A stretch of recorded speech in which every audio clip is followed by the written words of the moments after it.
It's early in the morning on Memorial Day. I'm walking my dogs, pulling a weight sled with my kid in it, and cannot get over the fact that the Democratic National Committee is saying there will not be a debate to decide the nominee for president. Are you kidding me? There's no debate. There's no debate over an 80-year-old man who, if he lives, will be the oldest sitting president in the history of the country. And if he doesn't live, has a vice president whose approval rating is worse than his.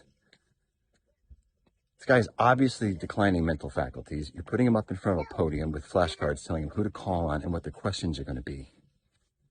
And you're telling us there's no debate? What about the will of the people?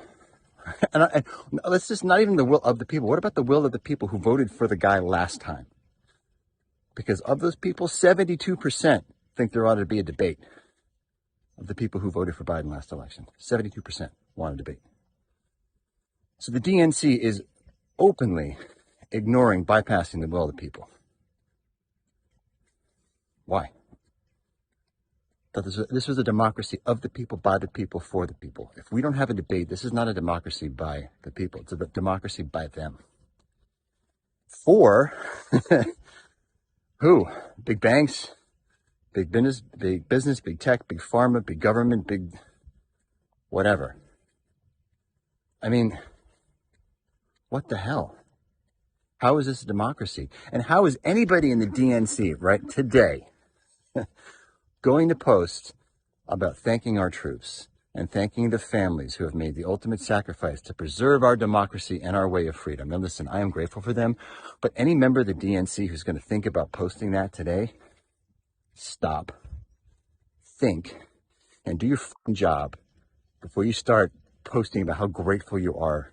There are people out there who are willing to die to preserve democracy, because you are not preserving democracy right now. You're shoehorning your pick and forcing it on the rest of us. And don't tell me that the other candidates aren't serious, because one of them is polling at 7%. The other one is at 19%. That is a quarter of the vote who already thinks there's at the very least some debate about who ought to be president. If there's no debate, there's no democracy. No primary, no legitimate president. So thank you to all the troops. Thank you to the families who have made the ultimate sacrifice to preserve our way of life, to preserve our democracy.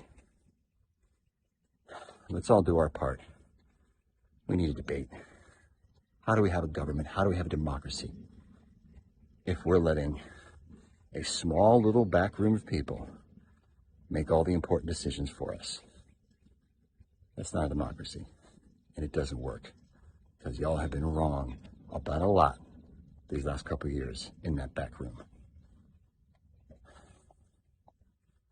No debate, no democracy. And I could be wrong. That's the thing. I could be wrong about all this. I could be wrong about the guy being fit for the job. I could be wrong about the other people being right, being legitimate, being crazy. You know what would solve that? A debate.